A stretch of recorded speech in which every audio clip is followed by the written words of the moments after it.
Oi, minha gente! Hoje vou ler para vocês o capítulo 15. Eu não sei se eu já tinha mostrado para vocês a Adriana Negreiros, essa daqui, ó, tá? As coisas da minha cabeça. As viagens da minha cabeça. Não sei se eu já tenho mostrado, mas enfim, tô mostrando agora então. Aí agora a gente vai entrar no capítulo 15, página 199. Escuta. A transformação de Maria Gomes de Oliveira em Maria de Déia em Estrela Nacional começou no dia 29 de dezembro de 1936. Naquela terça-feira, os leitores de O Povo, de Fortaleza, viram pela primeira vez a imagem da mulher que largara o marido para viver com o fora da lei mais procurado do Brasil. Lampião, sua mulher e seus secazes, filmados em pleno sertão, informava a manchete do jornal, acompanhada de duas fotos. No primeiro retrato, o responsável pela façanha, Benjamin, com a logomarca da Aba Filme em destaque no estojo de couro que trazia a tiracolo. Dá a mão para Lampião, como se firmasse um acordo. A atitude é testemunhada por 7 aprumados cangaceiros. Em primeiro plano, Maria de Déia, com seu ar impetuoso, o senho ligeiramente franzido e, como não escaparia aos olhares mais atentos, o vistoso par de pernas grossas. Informação desnecessária, mas tudo bem. No segundo retrato, Maria aparece ao centro, ladeada pelo marido e pelo fotógrafo, com um olhar fixo na objetiva e na vestimenta da primeira imagem, chapéu de feltro escuro, vestido claro de mangas compridas com delicada estamparia e sandálias de couro enfeitadas com ilhoses, cobrindo pés e pernas, uma meia de tecido grosso. Nas fotografias, a jovem ostenta ainda uma profusão de colares e anéis. Embora trouxesse novidades em termos visuais, a reportagem de O Povo oferecia um texto praticamente copiado da edição de domingo, dia 27, do Jornal Diário de Pernambuco. A Gazeta do Recife havia dado um furo na concorrência com um relato do encontro entre o cinegrafista e o chefe dos cangaceiros, mas não oferecera imagens atualizadas de Lampião. A que circulava nas redações era de 10 anos antes, quando estivera em Juazeiro, tampouco revelava a feição de sua misteriosa companheira. Nas fotos do diário apareciam apenas 5 cangaceiros, moça que fora expulsa do bando e Nacinha, que se encontrava presa, Gato, àquela altura já morto, e Juriti e Marreca. Nenhum deles era grande motivo de curiosidade pública. A ausência de imagens do rei e da rainha do cangaço se tornava ainda mais incômoda à medida que a matéria avançava, com o registro das impressões de Benjamin sobre o casal atiçando ainda mais o desejo de ver a fotografia dos dois. A mulher do chefe não trabalha nem sábado, nem domingo, nem segunda-feira. Foi uma promessa, disse a respeito de Maria, confirmando a crescente fama de mimada da cangaceira, característica que tanto contrariava Dadá. A respeito do líder do bando, o fotógrafo deixaria escapar sua admiração. Lampião é homem de poucas palavras. Quase não fala, caboclo sabido e de uma discrição sem par. Definiria, acrescentando, não ter conseguido apenas de enorme esforço arrancar alguma declaração bombástica de Virgulino. O capitão é ignorante, mas inteligência não lhe falta. Depois da deixa do diário, não era de admirar que a edição de O Povo, com as fotos do casal, esgotasse em questão de horas. Não obstante, havemos duplicado a tiragem do jornal, como informaria a publicação. No último dia de 1936, O Povo continuaria a alimentar o interesse do público com mais uma imagem inédita, o belo portrait de Maria de Déia, elegantemente sentada com pernas cruzadas e um joelho à mostra, mãos suavemente repousadas sobre seus cachorros. No retrato ligeiro, o cão, que a seguia onde fosse, encosta-se em sua perna, com aspecto carinhoso, oferecendo a cabeça para um chamego. Guarani, mais arisco, aparece em posição de destaque, com a boca aberta como se latisse. A foto da cangaceira, segundo a matéria, daria ao leitor uma apreciação mais detida de seus traços fisionômicos, apresentando um par de pernas que deve ter sido o principal motivo da paixão ardente e calorosa que dedica o marido. Ali, Maria de Déia solidificaria a fama de musa do cangaço, pelo menos nos grandes centros urbanos. Isso era um jornal, viu? Isso era um texto de um jornal, viu? Da época. No sertão, a formosura da cangaceira não seria uma unanimidade, ao contrário dos eleitores do litoral, que só conheceriam a versão de Maria empetecada para a câmera, seus colegas de bando haviam na aspereza do dia a dia catingueiro. Os homens, por razões compreensíveis, não se punham a celebrar os encantos da mulher do capitão, com a rara exceção de Otília, a companheira de Mariano, que fora presa e dera entrevista na prisão, classificando-a como muito bonita. Maria era tida quando muito como normal. Era assim que a definiria Sila, para quem a companheira de Lampião pecava pela baixa estatura e excesso de gordura. Dadá diria que Maria, embora quisesse ser mais do que as outras, era apenas bonitinha e alvinha. Indiferente às maledicências, o Diário de Pernambuco, em sua edição de 11 de fevereiro de 1937, compararia a cangaceira à famosa atriz sueca que, naquele ano, seria indicada ao Oscar de melhor atriz pela atuação do filme A Dama das Camélias. Tem aí, os nossos leitores, uma pose feita com toda a dignidade cinematográfica de uma Greta Garbo, pela famigerada Maria Oliveira, vulgo Maria do Capitão, companheira do famoso bandoleiro Lampião. Maria do Capitão é a única pessoa do grupo que exerce ascendência moral sobre o chefe cangaceiro.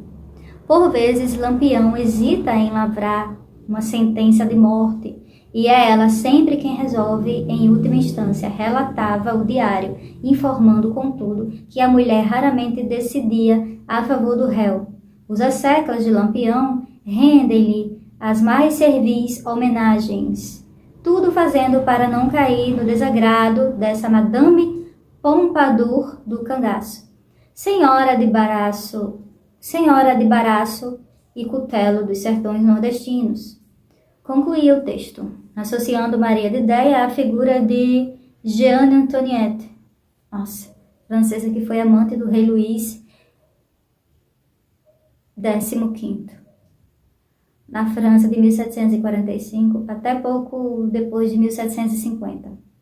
Assim como alçara Maria de Déia à condição de ícone da sensibilidade, Benjamin elevara a si próprio o posto de herói do jornalismo no dia 18 de fevereiro, para quem pensasse em desmerecer o mérito do Sírio, o Diário de Pernambuco apresentava a facsimile de um documento escrito e assinado por Virgulino, em seus estilo e garranchos inconfundíveis, atestando a proeza de Benjamin.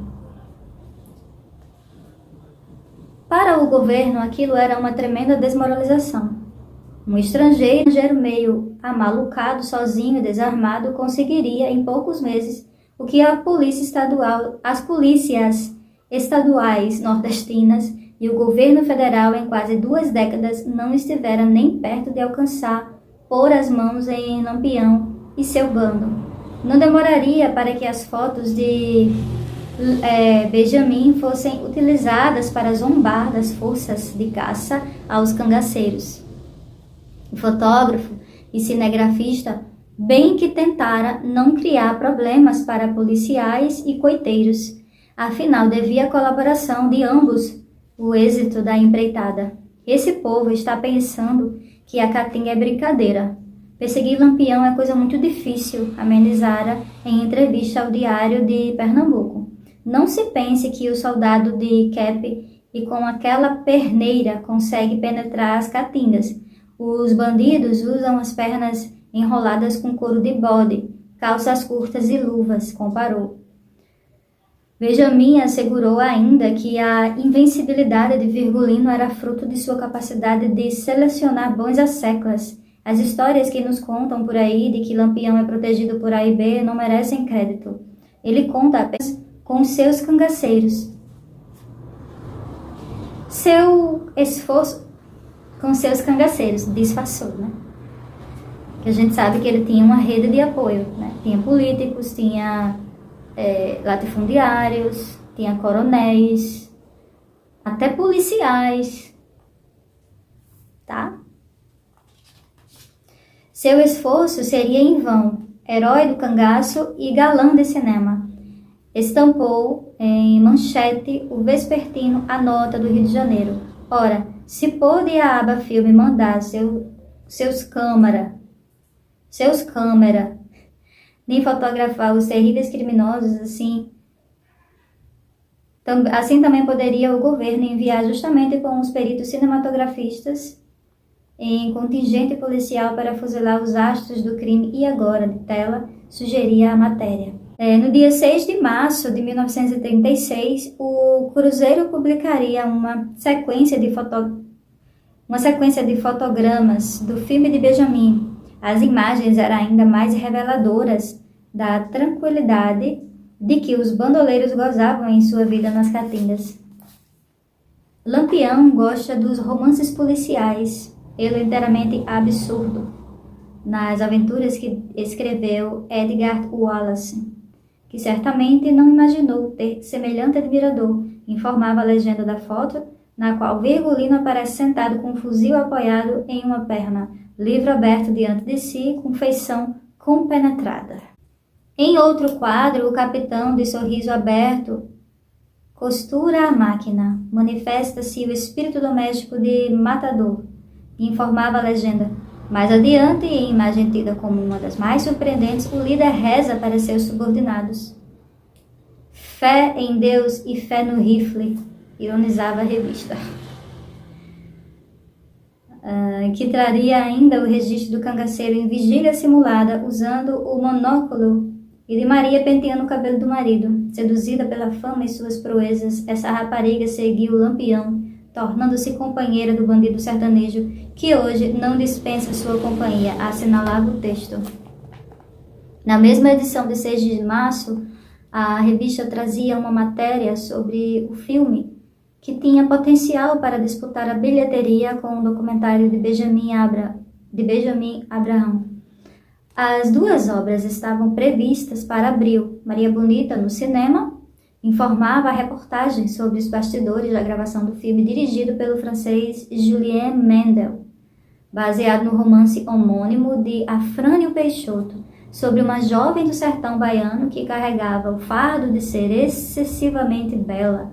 Eliane Angel, a estreante e cândida atriz que interpretaria a personagem título, fora escolhido por Mendel por meio de um concurso divulgado nos jornais cariocas. Desde 1910, Afrânio Peixoto, nascido em Lençóis, da Bahia, ocupava a cadeira número 7 da Academia Brasileira de Letras.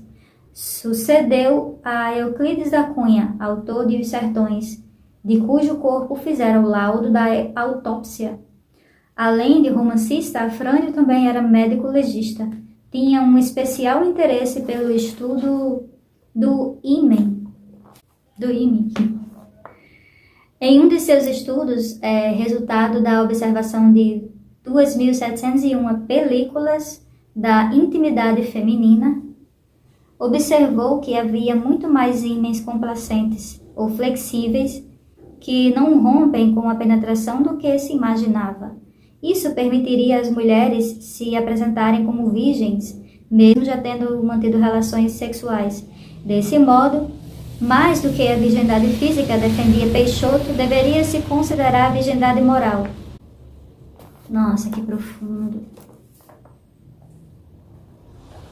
O romance regionalista Maria Bonita inaugurou uma trilogia que seria completada com Fruta do Mato, 1920, A Bugrinha, 1922, o primeiro tomo, que ganharia pelo menos 8 novas edições, acabaria por inspirar apelidos para muitas mocinhas garbosas, caso se chamem Maria.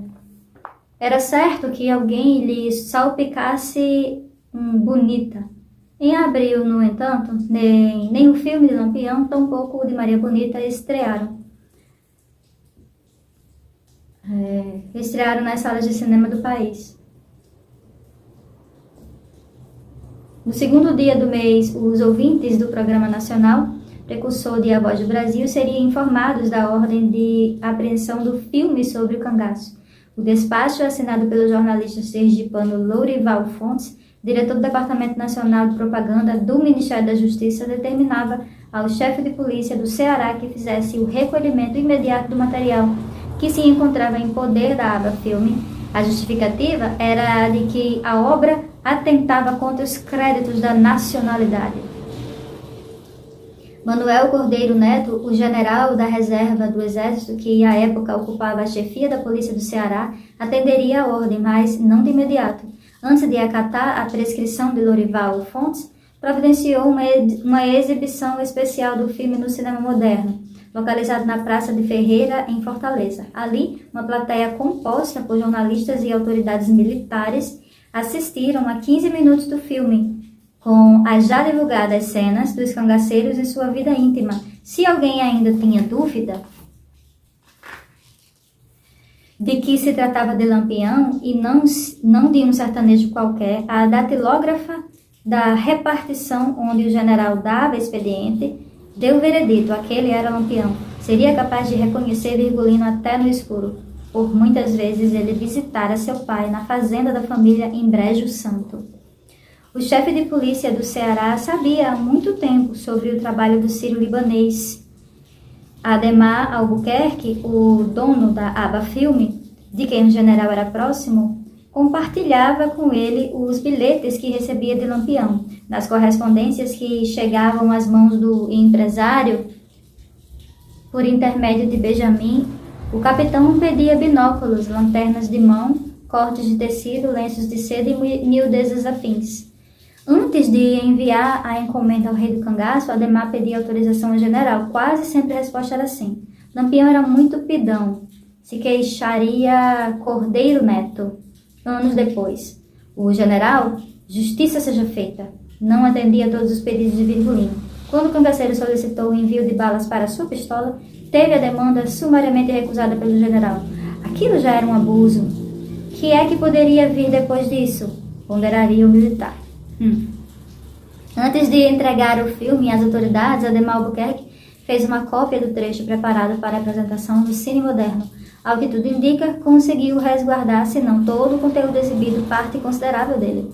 O restante de aproximadamente 500 metros do filme seria largado em um depósito da polícia do Ceará e danificado pela poeira e pela ferrugem das latas nas quais permaneciam guardados. No começo de agosto, o filme Maria Bonita, a adaptação de Julien Mendel para o romance de Efrânio Peixoto, estrearia no Cine Palácio no Rio de Janeiro, com boa recepção de crítica especializada e sem ser ofuscado por Lampião, segundo o Jornal do Brasil. Tratava-se de obra disposta a vencer as dificuldades de penetrar no âmago do sertão brasileiro e trazer até nossos olhos um pouco de seus ambientes e aspectos de vida agitada, com seus dramas, conflitos e todos os coloridos e matizes dos soberbos cenários de sua natureza prodigiosa. A ex-cangaceira Joana Gomes, a moça, viúva de Cirilo e Jacaré, ficara famosa desde sua imagem capturada por Benjamin. Fora publicada no Diário de Pernambuco, 14 de fevereiro. No dia 14 de abril, os jornais a entrevistariam na cadeia de Mata Grande, Alagoas, onde se encontrava presa. Segundo a imprensa, a moça se entregara à polícia depois de ter sido expulsa do bando. A julgar pelos trechos de sua fala destacando seus repórteres, Joana Gomes estava aliviada com a expulsão. Reclamou sentir dor de cabeça ao presenciar tantos assassinatos, embora afirmasse nunca ter matado ninguém. Nunca mais voltarei ao cangaço, nem que saia da cadeia, assegurou. Segundo informou, Jacaré cogitara se entregar às forças pouco antes de morrer. Abusado como estava da vida que a gente levava pelas matas, feito bicho. Tais queixas, entretanto, não a impediriam de reconhecer as vantagens da vida fora da lei. No bolso da gente nunca faltou dinheiro, era de esbanjar. Quando escasseava, os homens atacavam as estradas, fazendas e pronto. A informação que mais interessara aos jornalistas, contudo, fora de que Lampião tinha planos políticos. Ele quer ser o governador de um estado constituído pelos pedaços de Alagoas. Sergipe, Pernambuco e Bahia, revelou a moça. É possível que Lampião estivesse, de fato, tão dono de si a ponto de levar tal ideia a sério. Sua popularidade aumentara com as imagens de Benjamin, que mostraram um bandoleiro no humanizado, apaixonado pela bela esposa, temente a Deus, carinhoso, com os animais de estimação, prendado a ponto de costurar com prazer, e até intelectualizado, encontrando tempo para ler romances policiais entre um combate e outro. Ele é bravo, violento e astucioso, e possui todas as virtudes de um conquistador. É um perseguido que se defende, um reformador incompreendido, que distribui prêmios e castigos e expropria os ricos em proveito dos pobres. Escreveu no Jornal do Brasil, de 17 de abril daquele ano de 1937. O articulista que se assinava apenas com F. Uma demonstração de que, para além de medo, Virgulino começara a despertar simpatias. Não obstante as dificuldades impostas à imprensa pela Lei de Segurança Nacional, em vigor desde abril de 1935, que previa penalidades para quem divulgasse notícias falsas, os jornais continuariam encontrando brechas para criticar a leniência do governo na caça aos cangaceiros. A imprensa sergipana destacava o fato de que Eronides de Carvalho, interventor do Estado, havia assumido as ações executadas pelo governo da Bahia como suas. Como sabiam todos os espinhos de Mandacaru do Sertão, Carvalho dera ordens à sua polícia para não bulir com Virgulino. Um exemplo dessa indevida apropriação de combates bem-sucedidos da força baiana, como sendo da Sergipana, ocorrera em junho. Na ocasião, a volante do sargento Odilon Flor, da Bahia, entrara em Sergipe e matara os cangaceiros Mané Moreno, Cravo Roxo e Áurea. As cabeças dos três seriam expostas no dia seguinte, na escadaria da prefeitura de Gararu. Embora criticasse sua aparência, preferindo que ela fosse mais alta e magra, Sila gostava de Maria de Déia. Com a morte de Neném, a quem ambas tinham como melhor amiga, as duas se aproximaram. Nos primeiros contatos, dada a posição da rainha do cangaço, Sila achou adequado tratá-la por Dona Maria, mas foi repreendida. Dona é mulher do coronel, respondeu. Sila e Maria brincavam juntas de casinha. Na modesta bagagem que levava para o cangaço, a mulher de Zé Sereno incluíra suas bonecas, Rosinha e Branca. Ao ver os brinquedos, Maria se ofereceu para lhe costurar roupinhas e sugeriu que providenciassem outra boneca para ser a empregada. A exemplo do que ocorrera com Dadá, Lampião manifestou algum espanto no conhecer a menina. Zé Sereno não queria mulher, mas sim uma filha, brincou o capitão. Numa das primeiras vezes em que Zé Sereno fez sexo com Sila, ela engravidou. Aos primeiros sintomas da gestação, cansaço e enjoos, imaginou estar apenas doente. Foi uma colega Enedina, mulher de Caba Zé Julião, vulgo Cajazeira, que lhe diagnosticou o estado interessante. Aos 12 anos, Sila não fazia ideia de como se sentia as grávidas. como era comum uma criança. Uma criança. Como era comum entre os bandoleiros, como era comum entre as bandoleiras, Sila passaria os 9 meses de gravidez de pouso em pouso, correndo das volantes e enfrentando tiros, fome, exaustão e sede. Tida como apetitosa pelo tenente Zé Rufino e seus soldados, que insultaram Zé Sereno de longe, afirmando que iam pegá-la para lhe mostrar o que é homem. A menina enfrentava um temor ainda maior de ser violentada. Perto de Paris, Sila foi levada pelo companheiro para a fazenda Pedra d'Água de Dona Delfina. No dia em que sentiu as primeiras contrações, foi obrigada a fugir do lugar, às pressas, pois Sereno fora informado da aproximação da volante de Zé Rufino. Foi informado da aproximação da volante de Zé Rufino.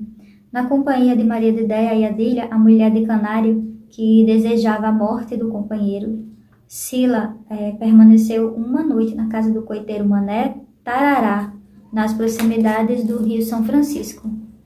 De manhã, com a bolsa amniótica já estourada, precisou correr mais uma vez, receber o aviso de que o local estava cercado por volantes. Depois de uma nova caminhada, daquela vez, em situação ainda mais nervosa, conseguiria abrigo em uma gruta. Mal sentou para descansar do percurso e o bebê nasceu. Em um parto sem complicações, de imediato botou a criança no peito para mamar e para que parasse de chorar, afinal as volantes estavam por perto. No dia seguinte, a pedido de Sila, Lampião e Maria batizariam a criança.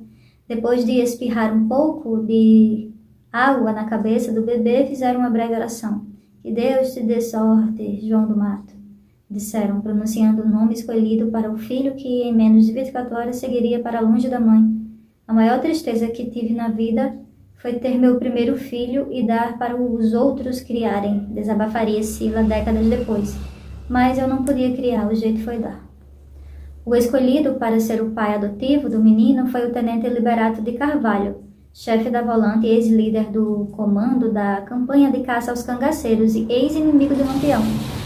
Naqueles meados de 1937, Carvalho, que chegara a ser baleado em confronto com os bandoleiros, tornara-se aliado da primeira hora do grupo. Infelizmente, tanta disposição para colaborar com o bando não se reverteu em cuidados com o pequeno João. Apesar de ter nascido forte e cheio de apetite, o garoto morreria 3 dias depois. Em poucos meses, outras 2 cangaceiras dariam à luz. Dadá ganharia uma menina, Maria Celeste enviada aos 5 dias de nascida para o coronel Sebastião de Medeiros Vanderlei do povoado Poço de Trincheiras, em Alagoas. Sebastiana, nova mulher de Moita Brava, ela substituiria Lili, morta depois de ser flagrada nos braços de Pocorante. Teria um menino na mesma época. O escolhido para cuidar do filho de Moita Brava e Sebastiana foi o promotor de justiça Manuel Cândido Carneiro da Silva, o autor de Fatores do Cangaço, obra que quase lhe rendera morte cruel por sangramento, não fosse a intervenção de Maria de Déia. Ao bebê Moita Brava juntou a seguinte correspondência: Ilustríssimo senhor doutor Manuel Cândido, a fim desta carta é somente para lhe oferecer esta criança, para o senhor criar, então faça de conta que será seu próprio filho. Então, foi nascido no dia 10 de outubro de 1937. Bem, o senhor me desculpe o presente que lhe mando se faltei com o respeito. Lá, haja de desculpar também o papel ser ordinário, porque na ocasião, outro melhor não encontrei, nada mais. Sincero e criado, seu Manuel, eu agora, que lhe darei o meu nome, garboso, nome Coronel Moita Brava e a mãe Sebastiana Rodrigues Lima. Algumas lembranças à comadre. Moita Brava, filho da Bahia. Esse foi o bilhete que foi entregue junto com o bebê, né? Ao garotinho, o promotor de justiça daria o nome de Joaquim Manuel Calombo. E assim, findei para vocês mais um capítulo o capítulo 15. Obrigada por ficar, por ouvir. Um cheiro, tchau e até a próxima!